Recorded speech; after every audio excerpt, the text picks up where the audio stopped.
আসসালামু আলাইকুম। Anise tiny world থেকে অ্যানি বলছিলাম। কেমন আছেন আপনারা সবাই? আশা করি আপনারা সবাই ভালো আছেন। আমিও আল্লাহর রহমতে ভালো আছি। তো সবাই সুস্থভাবে আল্লাহর ইবাদত এবং রোজা রাখতে পারছেন, আলহামদুলিল্লাহ। এই দোয়াই করি আল্লাহর কাছে। তো আমিও আলহামদুলিল্লাহ সুস্থ আছি এবং রমজান মাসে রোজাগুলা কমপ্লিট করতে পারছি, আলহামদুলিল্লাহ।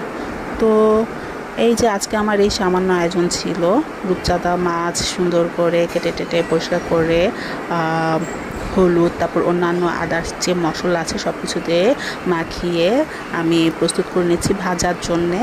তো আমি একটু ভালো মতোই মশলা দিচ্ছিলাম, যাতে ভিতরে মশলা যায়, খেতে যাতে মজা হয়।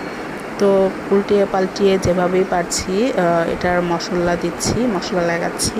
তো মশলা দেওয়ার পরে আমি কিছুক্ষণ একটু রেখে দিব, এবং রেখে দেওয়ার পরে এটা আমি ভাজা শুরু করব। তো সবাই আল্লাহর রহমতে সবাই কি রোজা রাখতে পারছেন?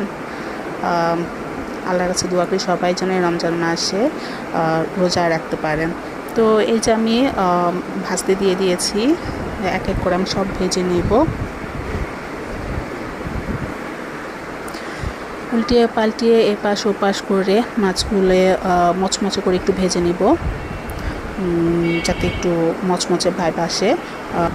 তো এই শুধু মাছ ভাজা দিয়ে তো আর ভাত খাওয়া যাবে না, শুকনো শুকনো খাবার হবে না, এর সাথে আরও কিছু লাগবে। তো চিন্তা করলাম আমার কী আর করা যায় এর সাথে। তো একটু বাসায় মুরগি ছিল, মুরগি রান্না করলাম। তো মুরগিটা আমি প্রেশার কুকারে বসিয়ে দিয়েছিলাম, কষা কষা মুরগির মাংস রান্না করেছি।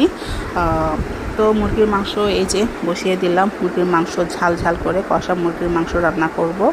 আর মুরগির মাংস রান্না হয়ে গেলে শেষে আরেকটা পদ করেছি, কিন্তু সেটা আমার দেখানো হয়নি, সেটা পাবদা মাছ ভুনা করেছিলাম। তো আলহামদুলিল্লাহ এই ছিল আজকে আমার আয়োজন। সবাই ভালো থাকবেন, রমজানুল মুবারক এবং সেই সাথে জুম্মা মুবারক।